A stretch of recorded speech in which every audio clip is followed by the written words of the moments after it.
Boa noite a todos, muito bem-vindos. Então, nós estamos aqui, né, eu e o doutor Elano Carioca Freitas, hoje, num projeto educacional da Roche, né, junto com a MD Health, né, para nós conversarmos sobre pequenas células de pulmão, que é uma doença que vem em transformação de tratamento.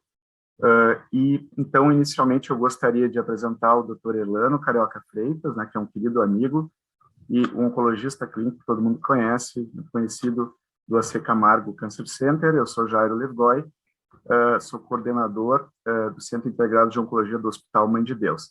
Então, inicialmente, eu vou passar a palavra para o Elano. Queria agradecer, né, a Roche, né, a Oncologia Brasil, pelo convite, muito honroso, e por todos que estão nos assistindo. Então, queria passar a palavra para o doutor Elano, que vai nos apresentar um caso clínico extremamente ilustrativo para a gente poder discutir, particularmente as inovações, as modificações do tratamento dessa doença que é extremamente desafiadora. Então, Elano, passo para ti agora a palavra. Obrigado, Jair. Boa noite, pessoal. Eu não consigo, eu estou no modo de apresentação, não consigo ver ninguém aqui.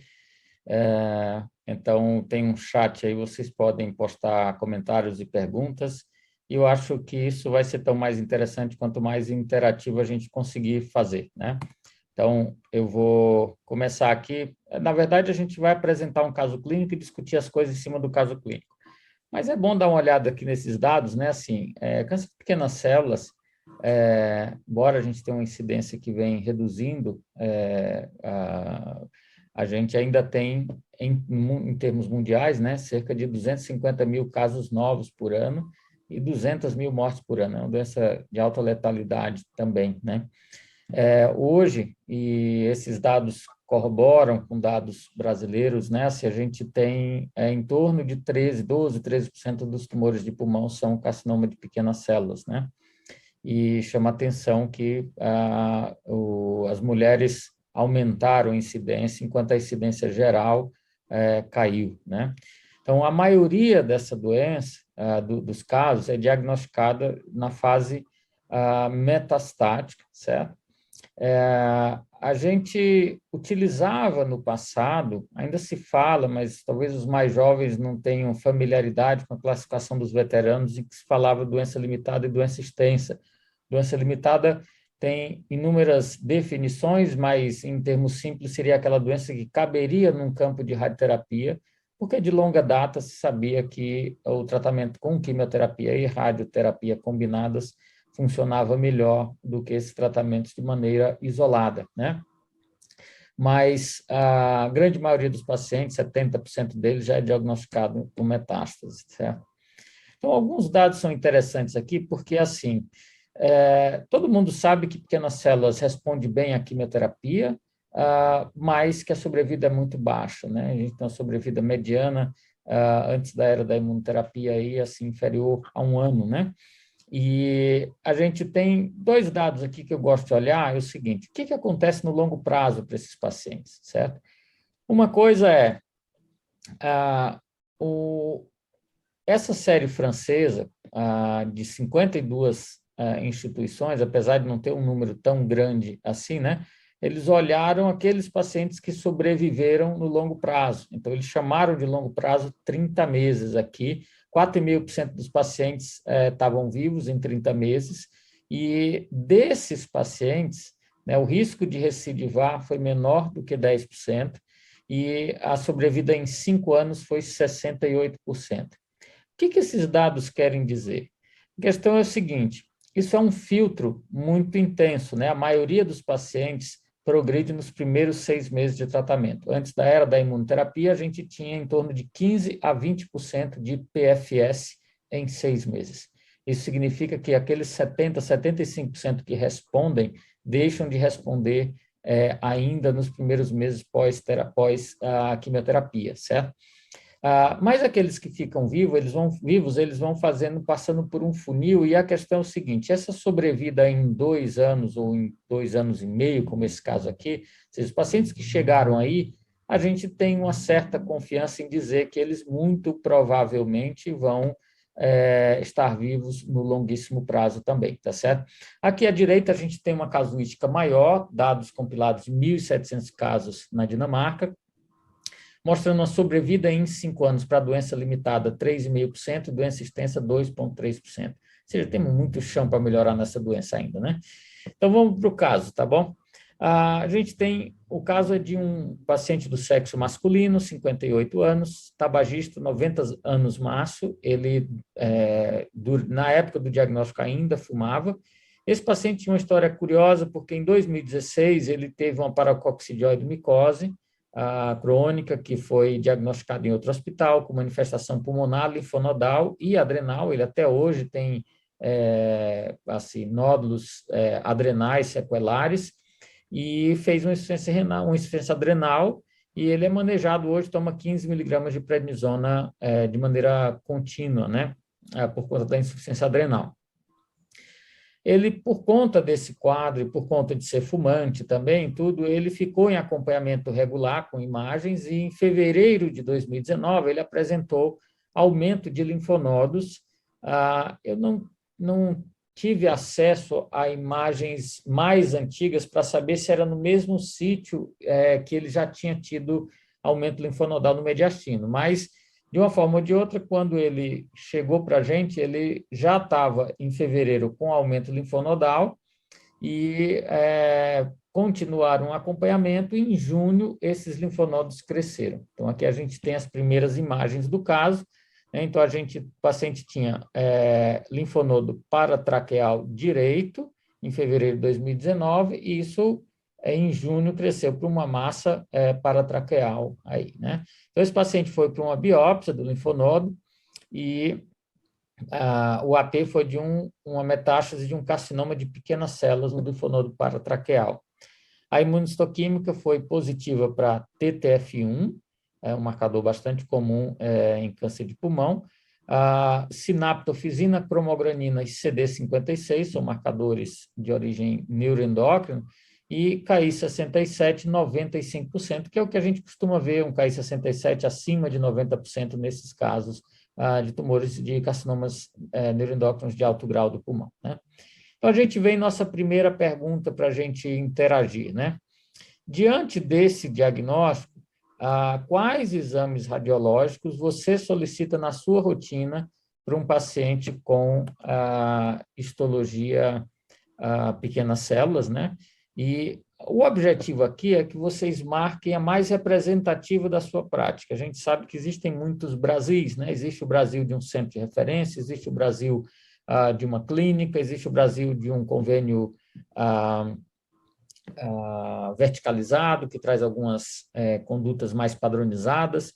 Então, na sua prática, mesmo que não seja a sua opção preferencial, o que você costuma fazer?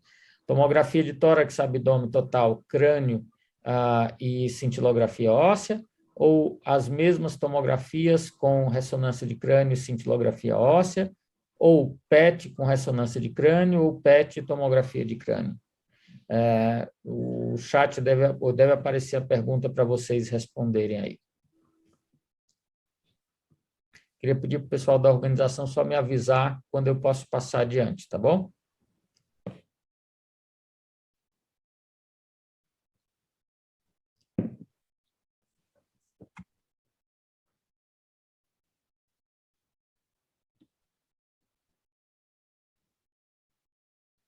Acho que são perguntas de enunciado curto, né? Então, acho que talvez a gente não precise esperar tanto tempo, né? Então, eu vou passando aqui adiante, tá? Neste caso, nós estadiamos o paciente com PET e ressonância de crânio, tá certo? É o que a gente preferencialmente faz, tá? Então, esse paciente tinha além da massa que vocês já viram, paratraqueal, que estava aqui captando, tinha um SUV, uma das duas lesões era um SUV de 7,5, a outra de 6,5. E a outra, uma lesão mais baixa aqui no hilo pulmonar direita, próximo à carina, né? Esses eram os dois pontos captantes no PET, e na ressonância de crânio ele tinha essa imagem frontal aqui, esse nódulo frontal aqui, que tinha em torno de 1 centímetro, né? Então, a pergunta 2 é, diante do diagnóstico de metástase cerebral nesse paciente, né, que conduta abaixo reflete a prática clínica da melhor maneira, né? Inicia tratamento sistêmico e acompanha a lesão cerebral, tá? Eu, mais na frente, vou explicar um pouquinho sobre as comorbidades do paciente, mas ele, praticamente, o único sintoma era tosse, tá? Então, inicia tratamento sistêmico e acompanha a lesão cerebral, realiza radioterapia de crânio total como primeiro tratamento e depois segue o tratamento sistêmico, inicia tratamento sistêmico e realiza radioterapia estereotáxica na lesão cerebral, né? Ou seja, aqui a gente está confrontando entre rádio de crânio total ou rádio estereotáxica, né? Radiocirurgia. E, por fim, a outra alternativa, iniciar o tratamento sistêmico e radioterapia de crânio total de maneira concomitante. O que é que vocês têm feito?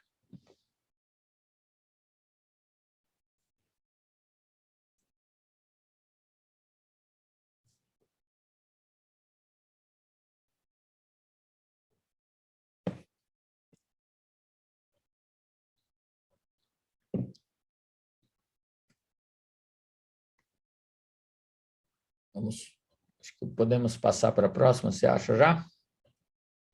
Vamos lá. Aí a gente fica para a discussão. Em resumo, né, um paciente de sexo masculino, 58 anos, alta carga tabágica, carcinoma de pequenas células metastática, mas era uma metástase única de 8 milímetros, eu falei 1 centímetro, né, 8 milímetros na região frontal direita, né. Esse é um paciente que tinha várias comorbidades, tem várias comorbidades, né? Era um paciente ECOG-1, mas que tinha o histórico de insuficiência adrenal, ele é hipertenso, diabético, dislipidêmico, tem um histórico de, em 2016, ter tratado um aneurisma cerebral com stent, e ele é etilista diário, 1 a 2 litros por dia, é um cara produtivo do ponto de vista profissional, mas ele é etilista diário cerca de 1 a 2 litros por dia de cerveja e destilados. Na época da pandemia, ele aumentou muito a quantidade de destilado. Quando ele é muito ansioso, quando ele está mais tranquilo, ele fica só na cerveja e tal. Mas é um cara com função renal preservada, tá? Então, a pergunta é qual tratamento sistêmico você iniciaria para esse paciente? Quimioterapia à base de platina, e aqui acho que tanto faz, não vou entrar no detalhe se seria cis ou carboplatina, tá? Mas quimioterapia com platina e etoposide versus 6 ciclos, quimioterapia com platina e etoposide por 4 a 6 ciclos, mais atezolizumab, imunoterapia, a platina e irinotecano, como quimioterapia exclusiva, ou nivolumab com ipilimumab. Vejam que aqui eu não trouxe a opção de platina etoposide com durvalumab, porque a gente está em 2019, tá? Então, esse estudo aqui com a atezolizumab saiu em outubro de 2018, tá? Então, a gente já podia fazer isso, então não seria... vamos interpretar aqui que seria químio mais imunoterapia nessa opção, né?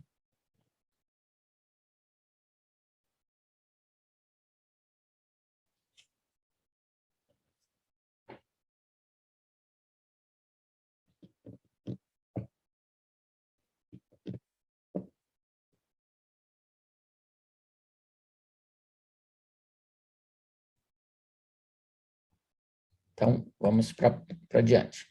E a evolução do caso, né? Então, em julho de 2019, a gente iniciou o tratamento com cisplatina e etoposide por 6 ciclos. Lembrando que o estudo Empower 133 usava 4 ciclos de carboplatina e etoposide. Então, aqui a gente, quando saiu o estudo, a gente inicialmente acrescentou a imunoterapia à nossa prática atual, que era preferencialmente fazer cisplatina, e preferencialmente seguir até 6 ciclos, a não ser que o paciente não tivesse boa tolerância, né? Então, a gente fez 6 ciclos de químio com atezolizumab contínuo.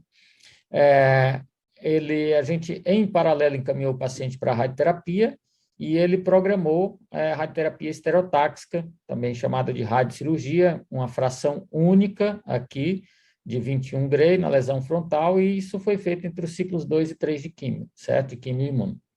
Então, Uma observação aqui é que a radiocirurgia ela pode ser feita em qualquer momento entre os ciclos. A gente só evita fazer no dia da quimioterapia e tudo, ou logo um pouquinho depois e tal.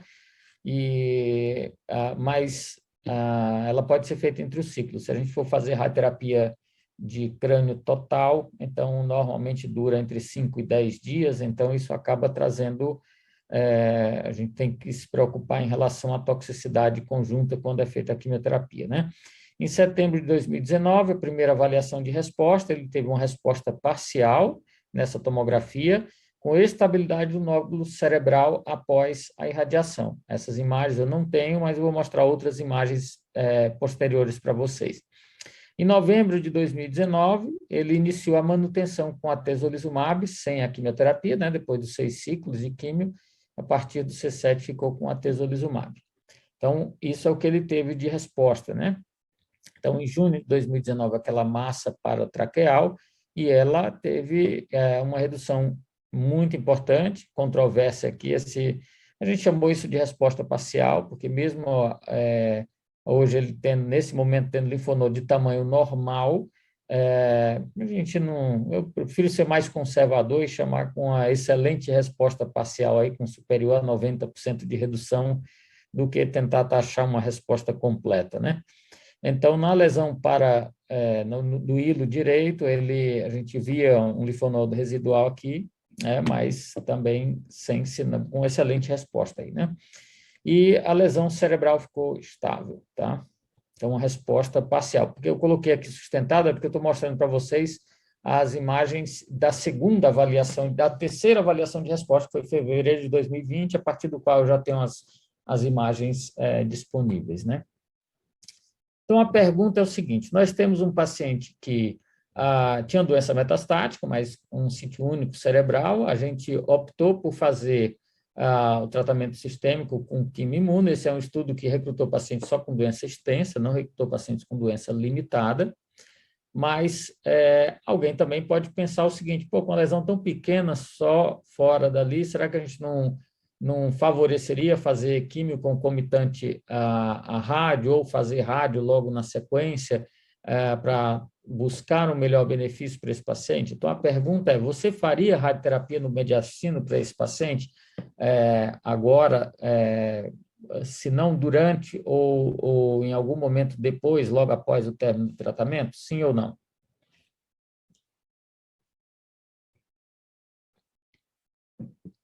Essas perguntas aqui, eu estava conversando com o Jairo antes, assim, elas são feitas não para taxar uma resposta que seja como a correta, mas para refletir pensamentos, porque essa é uma doença que tem muitas perguntas não respondidas ainda, né? Principalmente depois dessa mudança aí, a incorporação da imunoterapia.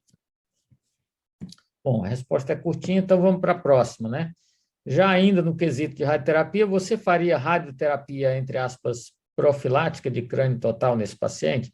Bom, cara que, se ele não tivesse o nódulo cerebral, você poderia fazer radioterapia profilática de crânio para ele, né? E ou seja, o profilática não se adequa o termo para ele, porque ele já tinha um nódulo cerebral, mas ele tinha só um, então, assim, você faria radioterapia de crânio total para esse paciente depois dessa resposta boa que ele teve, sim ou não?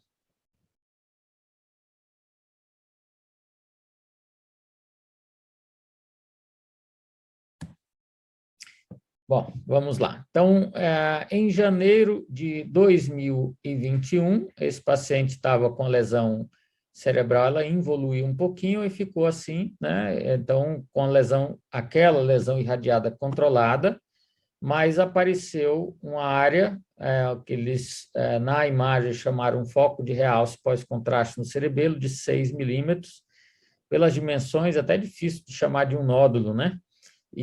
Mas a imagem estava ali e não estava presente anteriormente, né? E os demais focos da doença, do ponto de vista sistêmico, continuavam controlados, certo?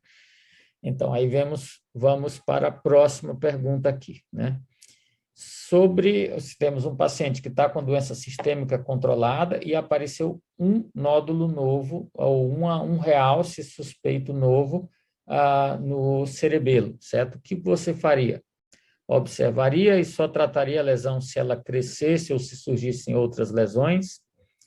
Favoreceria radioterapia de crânio total nesse momento?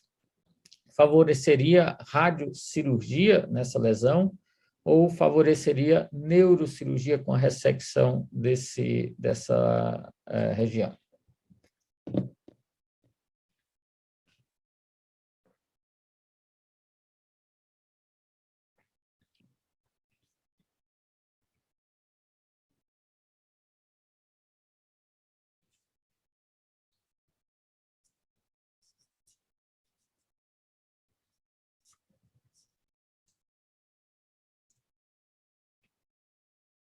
Um pouquinho mais de tempo nessa, porque tem mais opções aí, mas vamos adiante.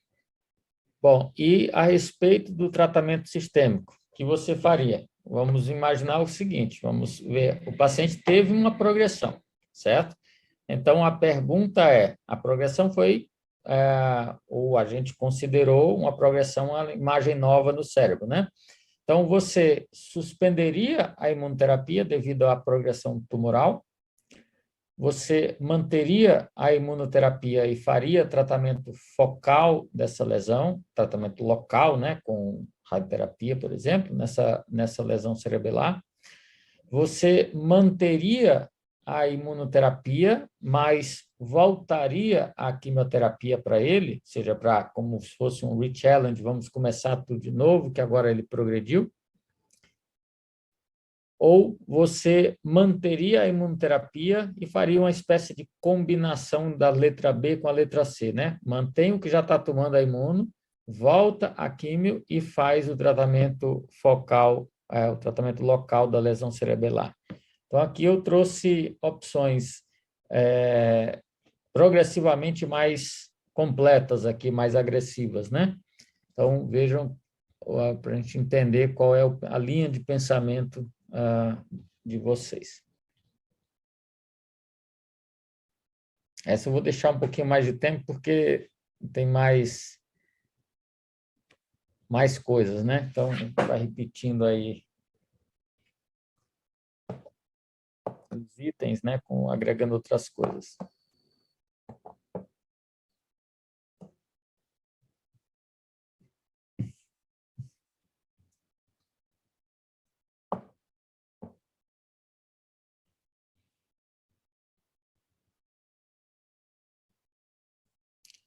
Vamos passar adiante, o caso já está indo para o seu desfecho, né? Então, em fevereiro de 2021, um ano atrás, ele teve essa nova imagem que a gente considerou progressão local no sistema nervoso central. A gente manteve a imunoterapia e tratou localmente isso daí. A gente seguiu uma linha de raciocínio que bem atual, de que para vários cenários que a gente trouxe isso das terapias-alvo, né, que se o paciente tem progressão focal, a gente trata localmente e segue o tratamento sistêmico, né? E em março de 2022, ou seja, agora, quando a gente está, o paciente está ainda vivo, bem, está trabalhando, com 32 meses após o início do tratamento dele, 33 meses após o diagnóstico. O atezolizumab está mantido, uma das dúvidas que a gente tem é a gente mantém até quando, porque alguns estudos fizeram por 2 anos, aqui a gente não tem esse dado. De sintoma que ele tem em relação à imunoterapia, ele tem prurido, e esse prurido vem em salvas, né? Vem épocas que ele tem mais prurido, a gente maneja isso com hidratante e com antihistamínico, a gente tem usado bastante bilastina, tem funcionado bem, e ele é um cara que já toma corticoide no dia a dia para repor e tudo. Às vezes eu já cheguei a fazer um curso maior de corticoide para ele em momentos que ele estava com mais prurido, normalmente vem associado a períodos de mais ansiedade no trabalho dele, mas ele mesmo já desistiu do corticoide a mais. Ele disse, não melhora para mim, o que melhora é o antihistamínico. Então, a gente tem manejado assim.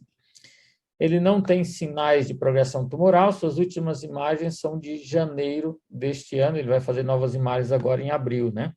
Então, em janeiro de 2022, a lesão cerebral controlada, a imagem do cerebelo também controlada, aquela imagem, que era o baseline dele em junho de 2019, a gente praticamente não vê nada aqui, nem naquela imagem hilar, né? Aqui eu fico um pouco mais à vontade de dizer que esse cara tem uma resposta completa, sustentada aí, né? E, enfim, esse é o caso. Trouxe algumas coisas para a gente discutir aí, se for o caso. Eu vou tirar o compartilhamento de tela para ficar mais fácil para eu enxergar aqui até o chat também, né? Muito bom, Helena, excelente caso, muitas coisas para serem discutidas, né, numa doença que a gente não tem todas as respostas, né, e eu queria comentar algumas coisas, alguns aspectos das questões, né, e também te fazer algumas perguntas. Então, eu tenho aqui os resultados, você né, está com os resultados aí, tá das bom. votações, sim. Só colocar em primeiro lugar, não sei se queres colocar a pergunta aqui, bom, não precisa. Então, primeiro detalhe interessante desse caso que me chamou a atenção, esse paciente teve paracoccidioidomicose, né, que é um fungo que tem áreas endêmicas e geralmente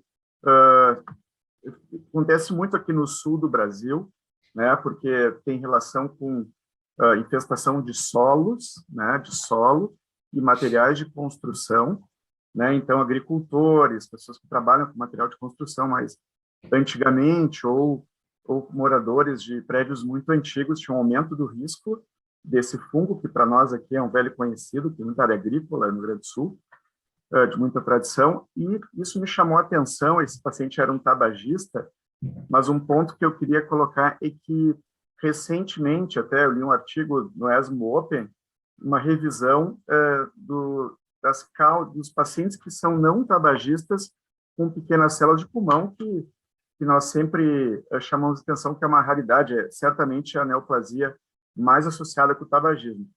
E é interessante, eles levantam muitos casos, e eles chegam à conclusão que a exposição a radon, né, é o fator mais importante relacionado a pequenas células de pulmão não tabagistas, né, que também é um gás natural radioativo, que tem relação com urânio, né, e que também pode acontecer no solo. Então, eu estava fazendo uma correlação.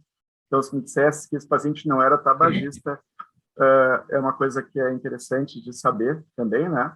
É uma coisa muito nova, e eu chamo a atenção que os estudos, né, apesar de a gente achar que todo paciente com pequenas células é tabagista, nos estudos, se eu não me engano, eram 3% no Empower 133, não tabagistas, no grupo que usou atezolizumab, e quase 2% no controle, e no estudo com durvalumab eram 8% versus 6% nos dois grupos. Então me chamou bastante atenção essa quantidade elevada, né, de pacientes não tabagistas. Então são os dados interessantes novos.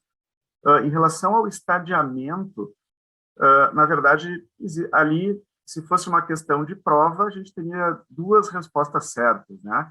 Não está errado, certamente, fazer tomografias com contraste de tórax e abdômen superior, ressonância de crânio, e com eles não mostrando essa distância, uma cintila óssea. Mas concordo totalmente contigo que um PET, particularmente numa situação que a tomo já mostrou um volume baixo de doença, é um exame muito interessante, né, para a gente realmente entender o volume, e isso pode ser importante nas decisões terapêuticas. A gente prefere... Uma boa pergunta do chat aí, ó. Opa. Depois. É interessante, a gente prefere ressonância de crânio.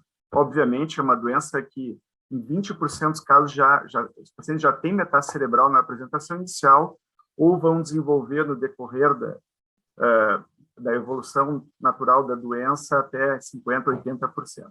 Mas vamos ver aqui a pergunta do chat. E esse é um ponto importante, porque frequentemente a gente vê as pessoas estadiando com tomografia.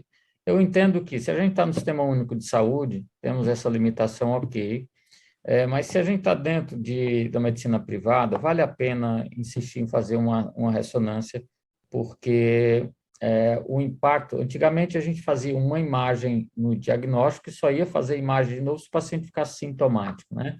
Hoje talvez a gente não tenha tempo de discutir isso, mas os estudos que comparam, o estudo japonês que comparou fazer ressonância seriada por 3 em 3 meses ao longo de um ano versus fazer a radioterapia profilática de crânio. Então, eu acho que assim você não perde mais a mão nesses pacientes, você tem acesso a fazer ressonância, e a gente está discutindo coisas como essa que a gente viu aí, né? Ressonâncias que mostram nódulos subcentimétricos, né? E que aí você consegue manejar com radiocirurgia, e às vezes várias vezes ao longo dos anos e tal, né? Perfeito. Eu não consegui ver a pergunta do Eu chat. estou vendo aqui, eu vou ler, ó. Ele diz assim, coloca assim, ó, o Gregor, ele coloca, boa noite, como foi a questão do manejo do corticóide durante o curso do tratamento com imunoterapia no paciente em questão, visto que a dose diária de prednisona era superior a 10 miligramas por dia? Acho que a pergunta é super boa, é pertinente, mas ela traz também para a gente uma coisa seguinte, às vezes a gente vê aquele número mágico, né? Assim, puxa vida, eu já tenho esse dado na literatura de que antigamente você não queria fazer corticoide de jeito nenhum, né? E aí depois vieram os dados, não, tudo bem, até 10, o equivalente a 10 miligramas dia de prednisona é seguro, certo? Mas, e aí? Você tem um paciente que usa uma reposição hormonal, o que ele faz é uma reposição hormonal, e é numa dose que é maior do que aquela lá. Você não dá a ele o benefício da dúvida, eu preferi dar o benefício da dúvida, e a gente fez o tratamento dele. E, assim, logicamente, olhando na perspectiva de trás para diante, a gente não consegue estabelecer quem é o pai da criança, né? Assim, eu sempre brinco que é o seguinte, o que importa não é o nome do santo, o que importa é a obra, né? Então, é o seguinte, a gente sabe que tem pacientes, é um percentual que a gente viu, que é pequeno, mas tem pacientes que são sobreviventes de longa data com quimioterapia exclusiva, certo? Mas a gente sabe, tem dados já mostrando que a sobrevida em um ano, sobrevida em um ano e meio, sobrevida em 2 anos, e agora a sobrevida em 3 anos é maior no braço que fez quimioterapia com imunoterapia em comparação àqueles que fizeram apenas quimioterapia. Então, a imuno agrega aqui para esses pacientes, sem dúvida, né? Então, eu não deixo de fazer nessa situação aí, tá? Concordo plenamente. Na verdade, nós sabemos que todos os estudos em relação ao corticoide são estudos retrospectivos, e aqui ainda na verdade, o paciente tem uma falência, né, adrenal, ele tem uma insuficiência, então é apenas uma reposição. Geralmente a dose fisiológica é 7,5, mas alguns pacientes podem precisar um pouco mais Esse e apenas paciente, reposição.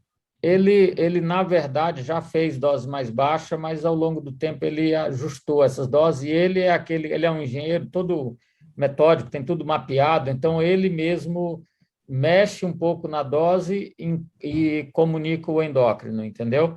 E então esse 15 miligramas já até mais nos tempos mais recentes, né? Ele já usou no passado doses menores. A segunda pergunta, né, a segunda pergunta Só da uma coisa, enquete... ele que me diz assim, doutor, está na hora de pedir o meu cortisol. Eu preciso. Se modula, É. perfeito, perfeito. Esse é o paciente ótimo. A segunda pergunta da enquete foi sobre a conduta, né, frente à metástase cerebral assintomática nesse caso. Então, o mais votado foi iniciar um tratamento sistêmico e, após o tratamento sistêmico, realizar a radioterapia estereotáxica na lesão cerebral. Foi a mais votada. Em segundo lugar, radioterapia do crânio total como primeiro tratamento. Então, nós sabemos, mesmo antes, né, do advento da imunoterapia, nós sabemos que pacientes com doença sintomática do sistema central, né, volumosa, eram os pacientes que, em geral, nós tratávamos primeiro o crânio, né, pelo risco, uma doença bem sintomática, e, posteriormente, quimioterapia sistêmica, mas paciente assintomático ou com volume de doença mesmo pouco oligossintomático, não tão volumoso, a quimioterapia sistêmica, ainda mais agora aliada à imunoterapia, é extremamente efetiva, né? Então, isso certamente é preferencial, né? Conforme as diretrizes, começar primeiro o tratamento sistêmico, né?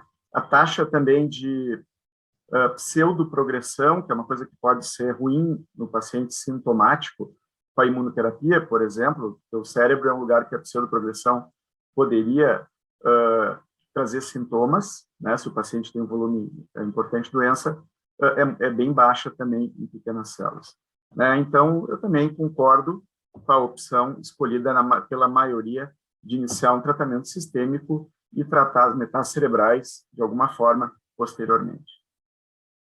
Uma questão interessante é que a opção de fazer radioterapia estereotáxica vem bem emergente nessa doença. Então, tem vários estudos já fazendo isso e vários estudos em andamento, e realmente parece ser bem seguro e não parece ter um resultado inferior, em estudos de não inferioridade, em relação ao crânio total.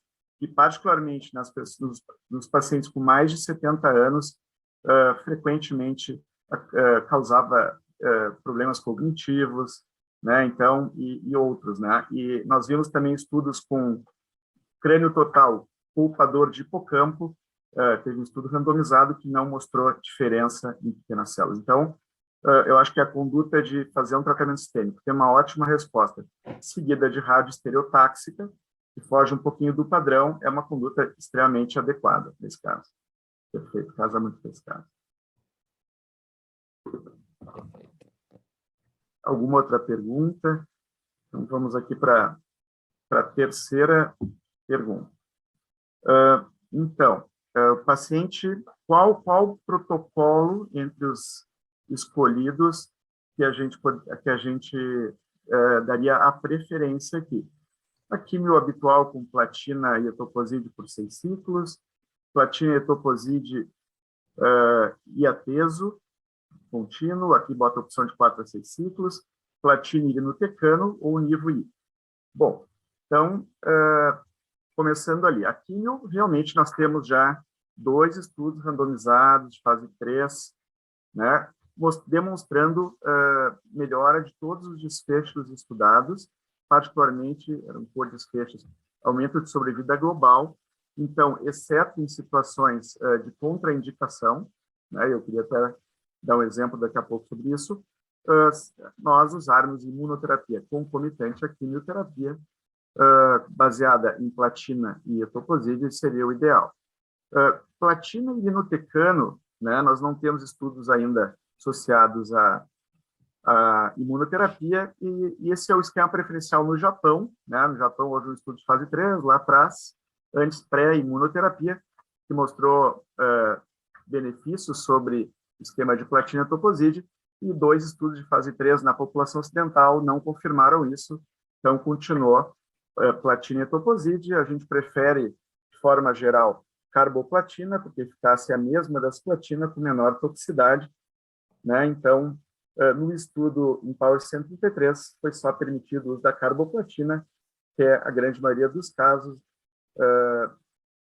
O estudo Caspian utilizou 25% só de cisplatina, mas certamente carbo, etoposide e atezolizumab, extremamente adequado nesse caso. O estudo fez 4 ciclos, né, mas também não vejo problema algum, dependendo da resposta, de estender. Mas o que é padrão, o que está aprovado, são 4 ciclos de quimioterapia e depois manutenção de ateso até progressão ou toxicidade limitante. Eu estava falando antes do chat, da apresentação com o Jairo, né? Assim, a gente foi educado a fazer 4 ciclos, que é uma cultura que veio bem americana. Americano é super agressivo, mas para isso eles fazem 4 ciclos e fazem carbo e etoposide, né? E então os estudos foram desenhados nesse padrão aí também. E na Europa se faz mais cisplatina também. Mas de uma forma geral, assim, pode escolher qualquer uma das duas, e hoje eu tenho feito muito mais 4 ciclos do que 6 ciclos, né? Eu tendo a fazer 6 ciclos quando, por exemplo, no SUS, que não tem, paciente não tem acesso à imunoterapia, tem que tentar o máximo benefício de platina possível aí para esses pacientes. Eu concordo. Imuno e quimio a gente faz 4 ciclos e segue com a imuno. E aqui eu tenho uma pergunta, Elano. E se esse paciente tivesse uma síndrome paraneoplásica, né? Por exemplo, Wheaton-Lambert, ou uma síndrome paraneoplásica Cushing, ou mesmo uma uma insuficiência de ADH. Como é que tu vês isso hoje, né, na era da imunoterapia? Um Ito Lambert eu fico mais preocupado, né? E, por exemplo, em outra doença, fazer imunoterapia com Ito Lambert, com miastenia, por exemplo, um timo, carcinoma tímico e tudo, eu fico mais preocupado, né? Porque realmente tem evidências de piora e tudo. Eu não fiz ainda, não peguei nenhum, faz tempo que eu não pego, felizmente, Ito Lambert com pequenas células, mas a gente vê mais frequentemente hiponatremia, por exemplo, né? Regressão inapropriada de ADH e tudo, e esse eu tenho feito sem problema nenhum. Hoje mesmo tenho um paciente que tem HIV e pequenas células de pulmão e tem uma hiponatremia e está fazendo químico imuno, eu tenho feito, tá? Perfeito. O que você pensa aí em relação à hiponatremia, por exemplo? Não, eu acho que é manejável, eu concordo também, apesar da gente saber, né, que existe uma contraindicação relativa à imunoterapia com síndromes paraneoplásicas, há um potencial de piora, eu acho que é uma situação que a gente pode manejar com facilidade, né? Isso, claro, já controlando primeiro essa hiponatremia com as medidas habituais, né? Eu tenho um relato de caso, na verdade, um caso e uma discussão sobre isso recente no Lung Cancer, um artigo que discute um caso, né, de uso de imuno com muito sucesso num paciente com pequenas células de Ito Lambert, num dos últimos lung cancers, mas concordo, é uma situação de um risco bem maior, né? Mas é interessante que já está estudando isso. A gente, por exemplo, tem tido essas discussões com muito mais frequência para não pequenas células, porque a gente tem esticado essa corda um pouco, né?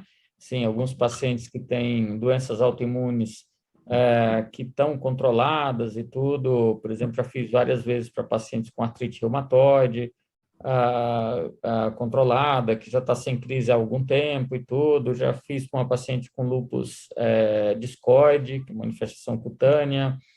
Então, algumas a gente vai, outras são áreas completamente assim, tipo, é melhor não ir de jeito nenhum, por exemplo, esclerose múltipla, essas coisas, porque assim, se der errado, pode dar muito errado mesmo. E sempre pesando uma relação de discussão entre riscos e benefícios muito claramente discutido. Você não pode tomar essa decisão sem o paciente saber o que pode dar errado, né? E então isso realmente tem que ser pensado muito bem, né? Perfeito. Realmente, eu também tenho uma boa experiência em relação a doenças autoimunes, particularmente reumatológicas, mas já peguei paciente com doença de Crohn, também tem bastante dado, né? E realmente as síndromes neurológicas, como esclerose múltipla, dependendo do tipo de esclerose múltipla, é bem mais complicado, né? E síndrome paraneoplásica também é um pouco mais complexo do que síndromes reumatológicas habituais. Mas é perfeito. Agora, eu até fiquei surpreso com a próxima questão, que é se você favoreceria a radioterapia no mediastino para essa paciente. Porque 100% das pessoas responderam que sim, né? E não é que eu não pensasse em fazer, mas é que aí é um ponto bem controverso, né? Porque os estudos, né, eles excluíram essa possibilidade, né? A gente tem que lembrar, né, que o Empower 133 não incluiu fazer radioterapia. No tórax, incluiu apenas PCI, era opcional nos dois grupos, e o Caspian, ele era só PCI possível no grupo controle, e não era possível fazer no tórax. A gente tem alguns dados, estudos de fase 1 com pembrolizumab, mostrando que não houveram nenhum evento adverso grau 4 ou 5, e tem vários estudos em andamento, mas esse é um ponto bem controverso. Muitas pessoas favoreceriam isso quando há um volume de doença muito grande no tórax e pequeno sistêmico, né? Outras, o justo contrário, um volume muito pequeno de doença e uma doença oligometastática, entre aspas, que é esse caso, que é bem raro em pequenas células, não é o padrão, né? Então, pode concluir, depois eu falo. Não, então eu estava concluindo que nesse caso eu consideraria, pelo caso, por essa questão de ser uma doença oligometastática, entre aspas, muito bem controlada depois de um bom tempo, mas não seria uma coisa assim, sem piscar, seria assim, uma coisa muito discutida e muito conversada. Antes da era da... Porque, assim, a gente tem estudos mostrando o benefício de radioterapia de consolidação no mediastino para benefício de controle local de doença, né? Principal sítio de recaída, né? Mas sem impacto em sobrevida, né? Mas a grande questão aí é o seguinte, numa era em que a gente passou décadas em que a gente só tinha quimioterapia para fazer para esses pacientes, estamos falando de doença extensa, né? E o paciente tem um volume de doença torácica respondendo ou ficando doença residual, e quando a gente considerou, ainda dava para ver onde estavam as coisas. Hoje até não dá mais para ver, mas dava para ver. Então, antigamente, assim, eu sempre tentava fazer rádio de consolidação no mediastino desses pacientes como uma tentativa de oferecer algo a mais para controle local num importante sítio de recaída, certo? Agora, quando chegou imunoterapia, então, assim, os estudos recrutaram pacientes entre 2015 e 2017, né? 2016 e 2017, principalmente. Então, naquele momento, a gente não tinha nenhuma dessas informações sobre segurança de fazer radioterapia concomitante à imunoterapia no pulmão, né? Alguns fatores que me deixariam mais à vontade é que a gente não tem muita pneumonia, ou quase não tem pneumonite, né? Com pequenas células, né? E a gente já tem hoje até estudo fase 1 com pembrolizumab mais radioterapia, o Jário citou isso mais cedo aqui também. A gente tem algumas coisas. Então, mas é muita dúvida realmente se a gente precisa fazer no paciente que já respondeu no mediastino ou se você deixa para fazer se o paciente, por exemplo, progredir apenas no mediastino, né? Talvez seja o caso de você fazer isso daí, né? Então, há controvérsia, nós não temos consenso aqui no AC Camargo a esse respeito. Se a gente for determinar um consenso, é muito mais a não fazer, seja fazer só...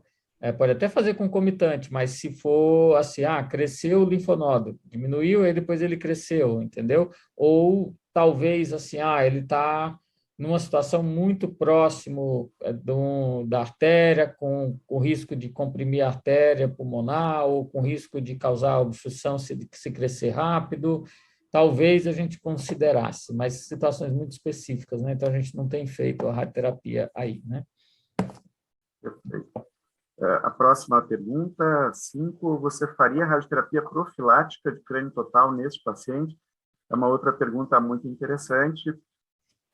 Na verdade, eu acho que essa já está respondida, porque, na verdade, não se fez, né? Quando se acabou o sistêmico, não se fez a radioterapia de crânio total, se fez SBRT, que é uma opção que nós temos, e até, inclusive, numa segunda recidiva, também se fez SBRT, SRS, né, não SBRT. O que o pessoal respondeu? Perdão, a maioria não faria, né, e eu concordo, né, a maioria não faria e seguiria muito de perto, né, com ressonância de crânio. Os estudos, eu concordo, é uma doença extensa, apesar de ser oligometastática, entre aspas, e nós podemos, então, fazer este segmento, né? Claro, uma resposta mantida completa por muito tempo, poderíamos até reconsiderar, mas, a princípio, eu também acompanharia esse caso. E eu gostei do pessoal, o pessoal colocou seguir aí também, porque, assim, é muito fácil esquecer de fazer ressonância no paciente que não tinha nada no cérebro e não está sintomático, porque isso era a recomendação dos guidelines no passado. Hoje em dia, os guidelines são meio mudos a esse respeito, ou seja, não tem uma recomendação de fazer a ressonância de perto assim, né? Mas eu acho que isso é bastante recomendável.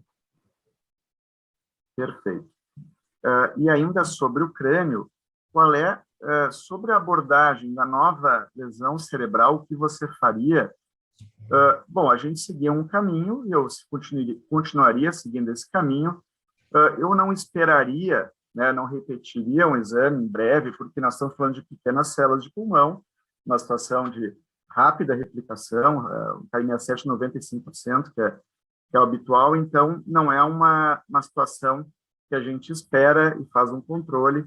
né? Certamente, tanto que se pode recomendar até radiocrânio total, de tão frequente que é a recidiva, então eu trataria ou com crânio total ou com nova radiocirurgia, mesmo uma lesão tão pequena. Eu acho que seguindo o plano que já estava traçado e que hoje nós temos estudos mostrando não inferioridade, eu acredito que a nova radiocirurgia, ou SRS, foi completamente adequada nesse caso. Uma outra questão que eu queria te perguntar, Helena, assim, sobre o segmento desses pacientes. Eu acho que pequenas células de pulmão é uma situação, a gente, quando começam a aparecer outras lesões, obviamente a gente se preocupa muito com os mecanismos de resistência, né? O problema do pequenas células para estudar mecanismo de resistência é que frequentemente nós temos um volume de biópsia muito pequeno, né? Em geral, nós não operamos, exceto aquele nódulo ocasional ou extremamente pequeno, né? Que a gente opera e é pequenas células. Geralmente tem muita necrose, geralmente as pessoas são muito doentes, né? Tabagistas pesados. Então, não é uma situação que a gente consegue facilmente rebiópsias. Então, eu vejo aí, no futuro, um papel bem interessante para a biópsia líquida, para segmento, que é particularmente em pequenas células, e parece que vai ser dominante quando a gente entender esses mecanismos de resistência. Como é que tu vê isso, assim, da biópsia líquida? Ainda a gente está um pouco precoce, mas... Hoje a gente tem algumas limitações, porque, assim, eu tenho onde um cenário em que eu faço bastante biópsia líquida, que é não pequenas células, a gente tem que fazer o paciente entender que pode ajudar ou não, que pode ser que mostre algo diferente do que eu tenha algum tratamento específico, né? E ele precisa entender que é caro, ele tem que sair do bolso dele, né? Então, ou seja, isso são limitantes importantes. E que para pequenas células a gente ainda está mais longe ainda, porque a gente não tem o que fazer com esse resultado. É muito bom para a gente saber um eventual mecanismo, mas a gente não tem muito o que fazer. Eu realmente acredito que a gente pode estar na beira de uma virada aí, porque esse ano passado foi um ano importante de publicação, de consolidação de conhecimentos que vieram ao longo dos últimos anos aí sobre subtipos moleculares de câncer de pequenas células, né? Então, essa é uma doença que, do ponto de vista molecular, ela é razoavelmente monótona, ou seja, todo mundo tem ou mutação ou alguma coisa que leva à perda de função de RB e P53. Isso é uma condição sine qua non do pequenas células, né? Então, ou seja, do ponto de vista molecular, você não tem aqueles drivers que você tem em câncer de não pequenas células, exceto naqueles poucos casos que você tem uma transformação, né? Um EGFR que virou pequenas células e tal, aí você pode ter, mas os pequenas células puro de nascença, não, né? Mas aí a gente tem agora subtipos moleculares, já são 4 subtipos moleculares, baseados em fatores de transcrição que podem ser pesquisados até por imunistoquímica, não fazem parte da prática clínica ainda, e um desses subtipos moleculares, que foi descrito em fevereiro do ano passado, eles estão chamando de um subtipo inflamatório ou triplo negativo, porque não é nenhum dos outros 3 subtipos, certo? Que envolvem características neuroendócrinas. Então, esse subtipo inflamatório, inflamado ou triplo negativo, parece ser o subtipo que se beneficia com a imunoterapia, né? Então, os outros estão estudando, porque parece que um outro subtipo pode se beneficiar de inibidores, por exemplo, de aurora quinase, ou de inibidores de PARP, alguns outros tratamentos. Então, isso está incipiente, é uma evolução, porque é uma consolidação de alguns conhecimentos que vêm desde 2013, pelo menos, certo? Mas eu acho que esse salto agora pode andar mais rápido, eu espero, né? Que a gente comece a ver algumas coisas que justifiquem a gente ter melhor conhecimento do perfil molecular e do subtipo molecular do câncer de pulmão de pequenas células e talvez via direcionar tratamentos para isso no futuro próximo, né? Perfeito, né? Então, é muito importante que todos conheçam o trabalho da doutora Gay, né, do MD Anderson, que dividiu nesses 4 tipos. O tipo inflamatório, o tipo negativo, é 20%, em torno de 20% dos casos, né? E talvez expliquem, assim, que o benefício mais modesto em relação a não pequenas células, o benefício da imunoterapia. Talvez a gente esteja tratando mais algum grupo e a gente, apesar dos 4 grupos terem se beneficiado, né, no estudo, né, tinha grupos que foram piores, outros foram melhores, mas esse grupo realmente tinha uma sobrevida mediana no estudo Empower de 18 meses versus 10, teve um benefício bem maior, né? Então, eu acho que abre novas janelas, só para deixar claro para o público também que quando a gente fala de estudar mecanismo de resistência, tudo é ainda em estudo clínico, não existe nenhuma indicação atual para fazer isso na prática, né? Excelente, né? E realmente acho que estão se abrindo caminhos, né, em pequenas células, que é uma doença que até há pouco estava órfã, né, de tratamentos. A gente Bom, podia, o Gregory está o campeão aqui, mandou a pergunta, mas, assim, vocês estão tímidos aí, hein? Então, temos mais perguntas aí.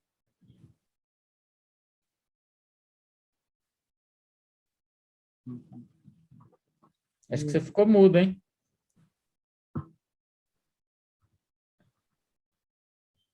tu consegues enxergar a pergunta do Gregory? Não, não, eu digo, ele mandou aquela pergunta, mas a turma está tímida aí, não mandaram mais perguntas, não. Tá bom. Bom, estamos aquecendo aqui por eles, né? Então, eu vou só para a próxima da enquete, sobre o tratamento sistêmico em relação àquela recidiva cerebelar de 4 milímetros, o que você faria? 100% das pessoas manteria a imunoterapia e faria o tratamento local, concordo plenamente, né? Ou crânio total, sendo a segunda recidiva, ou SRS, mantendo a imunoterapia, perfeito. E Fico essa feliz é a de ver última. essas respostas, viu, Jário? Fico bastante feliz de ver essas respostas, Também. porque eu não sei se isso tem impacto, mas na nossa geração, em que a gente tinha apenas quimioterapia para fazer, quimioterapia não existe uso pós-progressão. Assim, o paciente progrediu, você trocava por outra quimioterapia, porque mesmo que fosse uma oligoprogressão, é oligoprogressão nesse exame, daqui a menos de 30 dias ou 30 dias você vai fazer uma outra imagem, já cresceu e não tem jeito. E agora não, a gente tem tratamentos eficazes, que tem escapes pontuais em alguma coisa, e você não pode perder o benefício do tratamento de uma maneira geral, assumindo que você vai deixar aquilo que você está entendendo que está acontecendo, que você está vendo e controlando, trocar por algo completamente incerto, que vai agregar toxicidade, de repente voltar a fazer quimioterapia e outras coisas, né? Perfeito. E como é que tu vês, Elano, o tratamento do paciente muito idoso, né, que nos subgrupos de imunoterapia, a análise de subgrupo, obviamente, o grupo total se beneficiou, a gente usa, mas pode ter tido um resultado inferior, paciente acima de 70 anos, PS2, né, como é que tu vês na prática? Isso é muito frequente, não? Pequenas células, assim, frequentemente a gente vê pacientes ECOG2 ou até 3, e é uma das doenças que a gente faz tratamento, né? Então, assim, um ponto se o paciente é idoso ou tem comorbidades limitantes ou tem um ECOG ruim, obviamente a gente vai ter que fazer redução de dose. Tem inúmeros estudos na literatura mostrando que redução de dose significa menor eficácia do tratamento. Dose-intensidade é importante nessa doença. No entanto, não adianta, você não vai conseguir fazer, talvez você até cause risco de vida ao paciente se você quiser fazer a quimioterapia plena. Então, frequentemente, numa situação como essa, eu reduzo a dose, faço normalmente a dose de platina 80, eu baixo para 60, o etoposide normalmente é 100, eu baixo para 80, ou talvez até menos, aí vai depender assim, ou se carboplatina preferencialmente, aí você baixa para um AUC de 4, então aí a gente vai ajustando isso. Mas essa é uma doença que frequentemente o paciente chega muito mal e no segundo ciclo ele volta para você e você conhece o paciente, quem ele é, na verdade. Porque ele estava super debilitado, aí você fica com medo da quimio trazer algum efeito colateral mais sério e o paciente volta muito melhor, né? Então, assim, porque essa é uma doença que a largada é boa, né? Assim, o problema é que o sprint não é longo, né? A maioria, a gente tem aí, se fizer só químios, 85% dos pacientes vai progredir antes de 6 meses. Se fizer quimio imuno, aí isso, ou seja, você tem mais ou menos aí o dobro, né? Pula para uns 30% de PFS em 6 meses, né? Então, você tem ainda 70% de paciente que progride, né? Temos uma pergunta aí no chat, ó. Eu vou ler porque você não está conseguindo, né? O David Barbosa, o Davi Barbosa, colocou aqui: boa noite, doutores. Nessa questão dos subtipos moleculares do câncer de pulmão de pequenas células, entre os subtipos, há evidências de possíveis discrepantes respostas a outras modalidades de tratamento, além da imunoterapia? Não, em relação à quimioterapia, não, né? Assim, o que estão avaliando é se, assim, fazendo screening de drogas, né, para ver se você tem suscetibilidades mais específicas, né, como eu mencionei, inibidores de aromatase, inibidores de PARP, tem inibidores de BCL2 que estão sendo testados também. Mas, assim, do que foi publicado no paper, que foi publicado na Cell em fevereiro do ano passado, eles só mostraram um gráfico com screening de algumas drogas, né? Então, dando um direcionamento, né? Então, assim, agora tem coisas acontecendo aí, a gente não sabe dizer para que rumo isso vai, mas em termos de quimioterapia, não, tá? O que se viu foi também prognóstico, né? O tipo P tinha um prognóstico bem pior, né? Apesar de também ter, e todos os subgrupos obtiveram a vantagem adicionando imuno a químio. Mas é bem como tu falaste, apenas a gente avaliou os tratamentos habituais. Eu ia te perguntar só como é que tu vês o futuro, né, desse tratamento, né? A gente teve um benefício, ele não é com a amplitude, com a magnitude que teve não pequenas células, mas é um benefício real, importante. Nós temos bem mais sobreviventes em 2 anos, em 3 anos, mas como é que tu vês o futuro disso? Se é novos inibidores de checkpoints, inibidores de PARP ou outros, né, de reparo do DNA? Assim, imunoterapia foi muito menos impactante para essa doença do que a gente imaginava, porque essa é uma doença que tem alta carga mutacional, né? E todo mundo achava que isso, e como carga mutacional tem a ver com resposta à imunoterapia, desde 2015 que se publica coisa a respeito, então se achava isso e não foi, né? Então agora a gente tendo entendendo que do ponto de vista de microambiente tumoral, assim, tem subtipos de doença e que aí você pode ser mais específico fazendo estudos de imunoterapia, logicamente precisa ser validado, né? Se vai sobreviver essa questão do subtipo triplo negativo aí que responde bem à imuno, né? Isso é só uma análise que vai ter que ser confirmada ainda e validada. Mas se a gente seguir nesse rumo, eu acho que a gente pode diferenciar e focar em outros tipos de tratamento ou conhecer melhor o microambiente tumoral dos outros tipos, né? Em termos de imunoterapia, a gente já tem algumas coisas a mais que a gente sabe, né? Além de que temos consistência de dados, porque são 2 estudos de fase 3 publicados com esse benefício que a gente colocou aqui, mas a gente também tem estudo com pembrolizumab e com nivolumab, junto com quimioterapia, com resultados semelhantes, pelo menos no curto prazo, que foi avaliado ali, certo? Então, a gente tem uma consistência de dados, tá certo? O estudo do pembrolizumab até é negativo, mas, assim, se você olha os desfechos que são de PFS 1 ano e tudo, ele é parecido. Então, o que me importa aqui é o seguinte: independente da droga, existe uma consistência de que a imunoterapia agrega nesses pacientes. Não é a magnitude que a gente queria, na maioria dos pacientes se beneficiarem, né? Tem estudo de ipilimumab com quimioterapia, já há 10 anos, né? Tem estudo de ipilimumab com quimioterapia, tem estudo de ipilimumab sozinho, tem estudo de nivo e ipi, tem estudo de durva e treme, e o acréscimo do agente anti-CTLA-4 não fez diferença, certo? Então, eu acho que é muito improvável que a gente veja algum impacto de anti-CTLA-4, a não ser que haja alguma descoberta a mais em relação a algum subtipo, alguma coisa, né? Os novos inibidores, o novo rumo da imunoterapia, com associações com outros, por exemplo, anti-TIGIT, essas coisas que aumentam, parece aumentar em não pequenas células, assim, eu não tenho a menor ideia de que se isso vai poder ser agregado e vai melhorar aí para as pequenas células.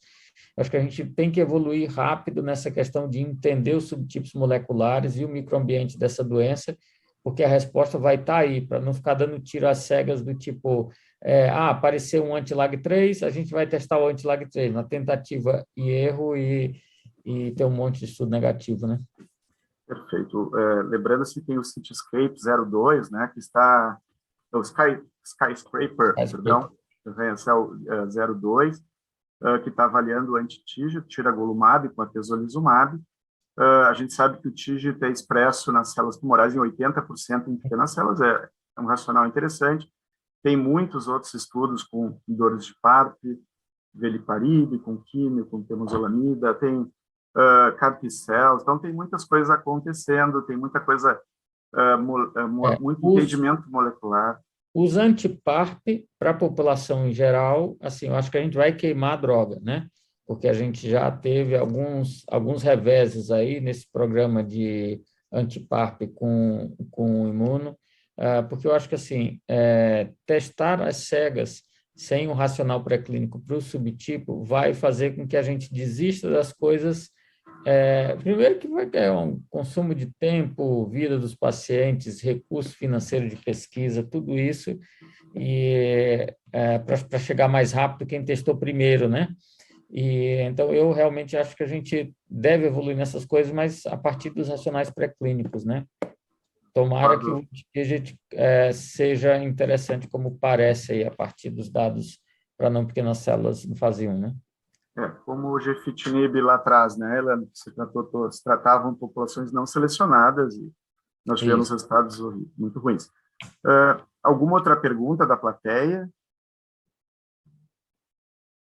Então, não tendo nenhuma pergunta, eu queria, de novo, né, queria agradecer, né, ao Elano pelas excelentes exposições, excelente caso clínico e exposição, e a todos os presentes. Para mim foi muito proveitoso participar. Eu acho que é extremamente importante a gente estar discutindo essa doença que é mortal, que quando a gente a vê, a gente tem que tratar com rapidez e realmente todos esses detalhes que a gente está discutindo fazem parte do nosso dia a dia como oncologistas, né, e como oncologistas torácicos. Agradecer também, né, a MD Health, a Oncologia Brasil e a Roche, então, por esse programa, né? Elano, queres... Não, só agradeço a possibilidade de a gente discutir isso. Para mim é sempre um aprendizado quando a gente para olhar em detalhe o caso, aprendizado quando a gente discute, troca ideia. Sempre temos uma ótima troca de ideias aqui. Eu aprendo muito com o Jairo sempre. E eu só sinto falta de mais participação das pessoas. Assim, é uma oportunidade que a gente está aqui para trocar ideias, né? Então, perca a inibição. David está dizendo só elogios, excelente discussão. Obrigado pela participação de todos aí. Obrigado, eu que aprendo muito contigo. Então, boa noite a todos, tá? Muito obrigado. Boa noite, gente. Até mais. Boa noite.